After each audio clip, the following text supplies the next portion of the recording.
এবারে জেডিএসআরএম নির্বাচনের পথে।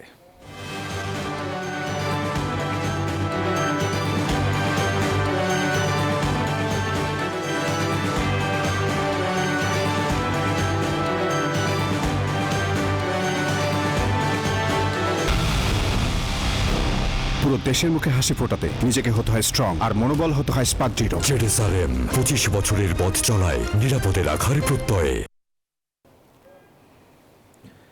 আগামী নির্বাচনে অন্যতম চ্যালেঞ্জ এআই এর অপব্যবহার ঠেকানো, এমনটাই বলেছেন প্রধান নির্বাচন কমিশনার এএমএম নাসির উদ্দিন। সকালে এই সংক্রান্ত এক কর্মশালায় যোগ দিন তিনি। বলেন, এআই এর অপব্যবহার এখন বৈশ্বিক সমস্যা। অপতথ্যের বিস্তার রোধে একটি সেল গঠন করা হবে বলেও জানান সিইসি। আমারই দিবেন, আপনাকে দাবি দেওয়া আমিই পূরণ করব। ভিডিওটি কৃত্রিম বুদ্ধিমত্তা বা এআই প্রযুক্তি দিয়ে তৈরি, যা অনলাইনে দেখা যাচ্ছে নির্বাচনকে ঘিরে। নির্বাচন কবে দিলে ভালো হয়? এআই প্রযুক্তি এখন ভুয়া তথ্য ছড়ানো বা প্রতারণার বড় এক মাধ্যম। ডিপফেক, গণহারে কন্টেন্ট তৈরি, লক্ষ্যভিত্তিক প্রচার, ব্যক্তিগত তথ্য চুরি, আরও কত কি। বিশেষ করে ডিপফেকের মাধ্যমে রাজনীতিকদের নকল ভিডিও ও অডিও তৈরি বড় চিন্তার কারণ, যা ভোটারদের মধ্যে বিভ্রান্তি সৃষ্টির শঙ্কা তৈরি করে।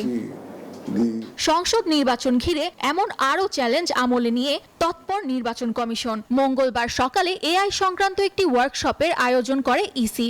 সেখানে যোগ দিয়ে সিইসি বলেন, এবারের নির্বাচনে অন্যতম চ্যালেঞ্জ এআই এর অপব্যবহার। AI we are trying to integrate in the election process to prevent misuse of AI. The kind of fact-checking mechanism, how fast we can check the facts, who will do it, what agencies we will utilize for fact-checking. This has to be, we have to come up with concrete suggestions. And the number of people that will be required to be engaged for fact-checking, number one.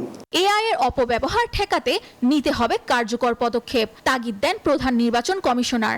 Some abnormal information may come from far-flung areas in the hills. How to reach that information, misinformation, and how to address those misinformation. So connectivity with the far-flung areas, with the central cell is very crucial. Is very crucial. Samia Mahtab রোজা, news 24, Dhaka.